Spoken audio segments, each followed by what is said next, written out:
समेत 3 राज्यों में बसें यमराज बनकर सड़कों पर दौड़ रही हैं। आपको बता दें कि किस तरीके से बसें अनफिट है, कागजात नहीं है, परमिट नहीं है, लेकिन फिर भी सिस्टम से साठगांठ कर ये बस माफिया जो हैं बसें चला रहे हैं। रिपोर्ट आपको दिखाते हैं।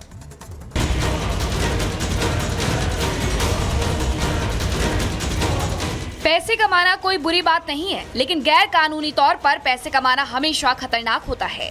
चाहे वो किसी को धोखा देकर पैसे ऐंठने की बात हो या फिर गैर कानूनी तरीके से सड़कों पर गाड़ी दौड़ाने की बात। दरअसल इसका खुलासा उन्नाव बस हादसे में हुआ। हादसे की शिकार हुई बस इकलौती बस नहीं थी जो नियमों को तोड़कर चलाई जा रही थी। ऐसी कई बसें हैं जो बिना परमिट के एक राज्य से दूसरे राज्य का सफर तय कर रही हैं।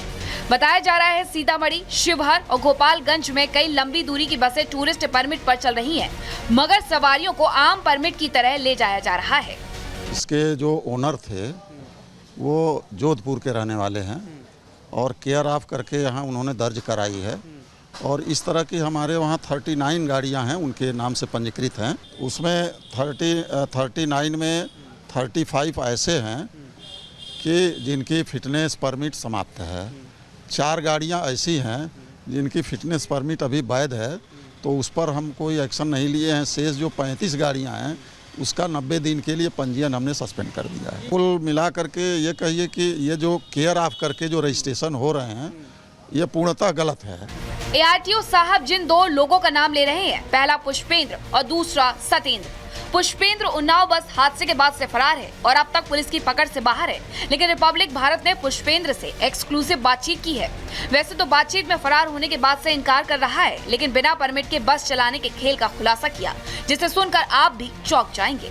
पुष्पेंद्र जी, जतिन बात कर रहा हूँ दिल्ली से। आपकी बस से एक्सीडेंट हुआ, 18 लोग मर गए।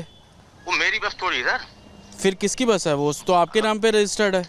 अरे मेरे नाम पे रजिस्टर्ड नहीं है सर, वो केयर ऑफ में था, मैं उनका नौकरी करता था, यहाँ ऑफिस बनाए हुए तो महोबा में। ठीक है सर। अच्छा, किसके यहाँ नौकरी करते थे आप?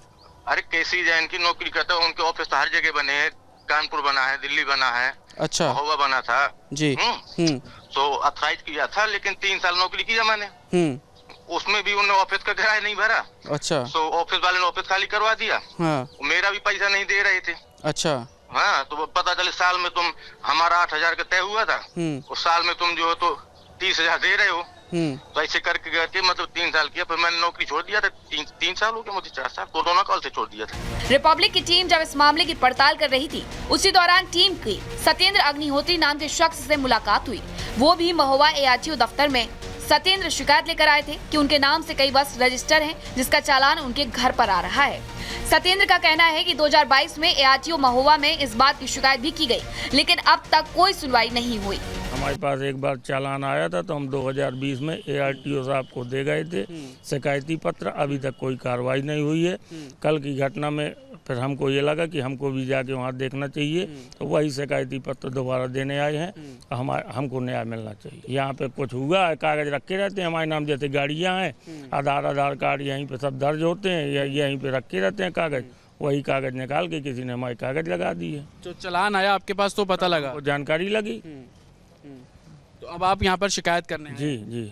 बिना परमिट बस चलाने का गोरख धंधा कई सालों से चल रहा था और इसमें सिस्टम के भी लोग शामिल होने की आशंका जताई जा रही है, लेकिन अब जांच हो रही है, जिससे साफ हो जाएगा कि इस गोरख धंधे का मास्टरमाइंड कौन है। Bureau report, Republic Bharat.